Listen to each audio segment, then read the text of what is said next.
They gathered in a basement every Thursday night. 7 teenagers, 1 decade, endless laughter. That 70s show felt like pure nostalgia wrapped in bell-bottoms and bad decisions. But when the cameras stopped rolling, the cast splintered into fates no scriptwriter would dare imagine. One resigned from fighting child exploitation after defending a rapist. Another now serves 30 years behind bars. One refused to write the letter that destroyed careers. By 2025, Point Place isn't just a memory, it's a warning. What really happened when the lights went out? Before we talk about Michael Kelso, we need to talk about Thorn. In 2009, Ashton Kutcher co-founded this nonprofit with Demi Moore to eliminate child sexual exploitation.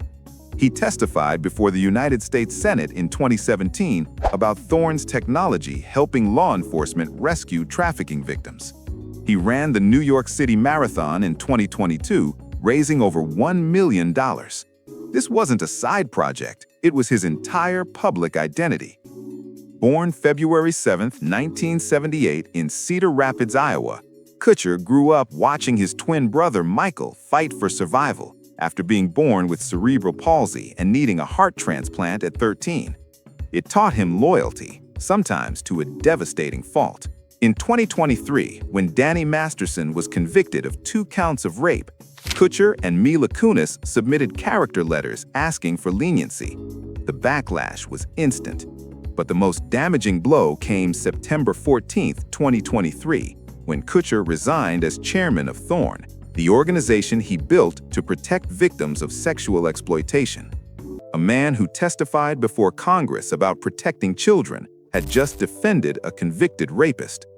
In 2019, he'd also battled vasculitis, losing his ability to see, hear, and walk.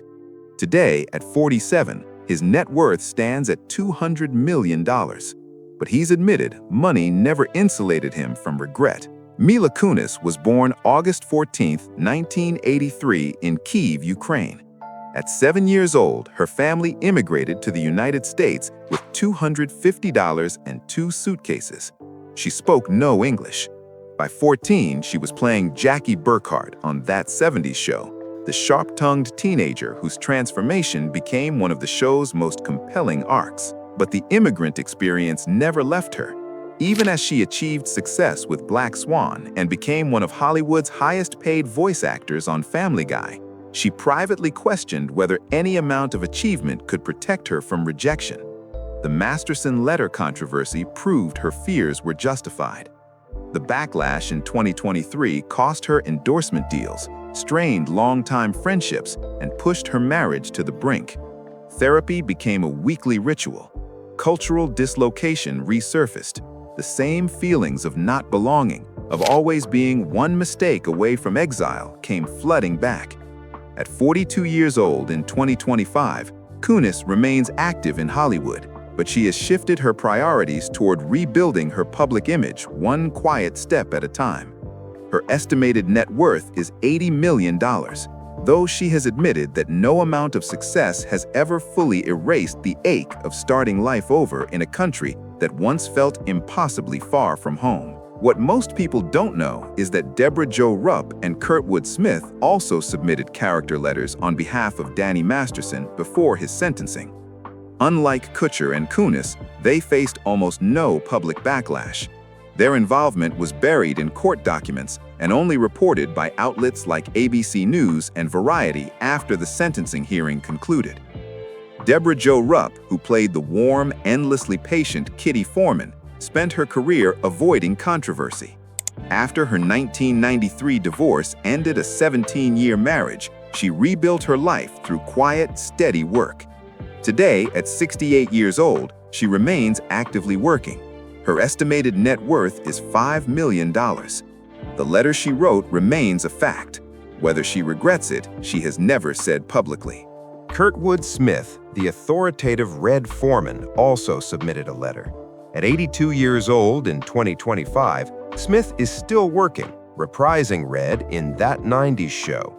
His estimated net worth is $4 million. The letter he wrote for Masterson remains on the court record.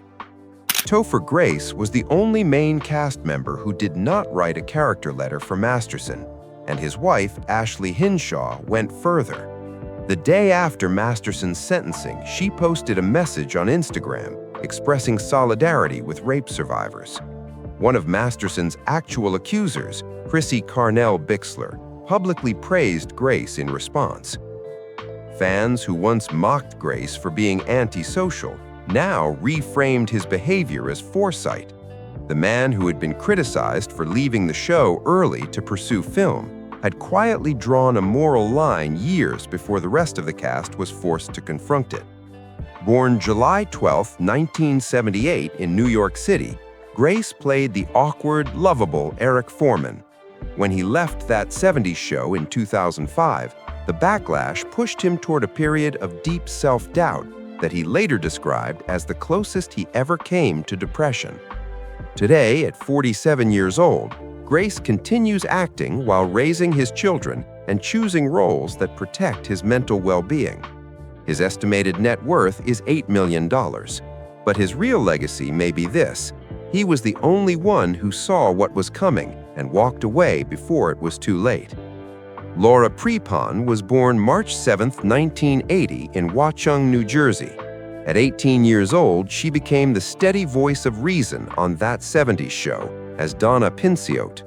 But what most people don't know is that it was Danny Masterson himself who introduced Prepon to the Church of Scientology in the late 1990s. Prepon then dated Masterson's brother, Christopher Masterson, for 8 years, from 1999 to 2007. This means Prepon's ties to both Masterson and the church were deeply personal and long-standing. She remained a member for nearly 2 decades. In August 2021, she told People magazine that she had left the church around 2016. She did not explain why. She did not address Masterson's crimes. Leaving Scientology freed her from a belief system she had defended for years, but it also left her rebuilding her identity while carrying the quiet weight of postpartum depression after her second child. By 2025, her marriage to actor Ben Foster has unraveled into a bitter legal battle involving broken trust and Foster's recurring alcohol dependency. At 45 years old, she continues acting while navigating a painful divorce and stabilizing life for her children. Her estimated net worth is $6 million. Her connection to Masterson, the man who brought her into Scientology, remains a documented fact. Danny Masterson was born March 13, 1976 in Long Island, New York. At 22 years old, he played Stephen Hyde, the rebellious outsider whose cynicism anchored That 70s Show. But Masterson's own life followed a darker trajectory than any sitcom script. When he was convicted in 2023 for 2 counts of rape, his marriage to Bijou Phillips fractured completely. Phillips filed divorce that same year, but she went further. In 2025, Phillips filed court documents to change their daughter's name from Fiona Frances Masterson to Fiona Frances Phillips. A mother legally erasing her convicted rapist husband's name from her child is one of the most concrete actions in this entire story. Phillips also quietly distanced herself from Scientology following the divorce. Prison life has accelerated Danny Masterson's psychological decline. The isolation, the threat of violence, and the suffocating routine have left him with mounting anxiety and depressive episodes. Today, Danny Masterson is 47 years old and serving a 30 years to life sentence at California Men's Colony, with parole eligibility decades away. His estimated net worth of $16 million is partially frozen due to ongoing civil suits. His story now stands as a stark warning about power, accountability, and the irreversible cost of harm. When That 70s Show ended in 2006, no one could predict these transformations. One cast member now serves 30 years, erased from his daughter's name. Another resigned from his anti-trafficking charity after defending a rapist. And one became the moral compass by refusing what others signed. By 2025, their paths couldn't be more divided. Which story shocked you most? Hit like if this changed how you see the show, and subscribe for more untold Hollywood truths. Thanks for watching.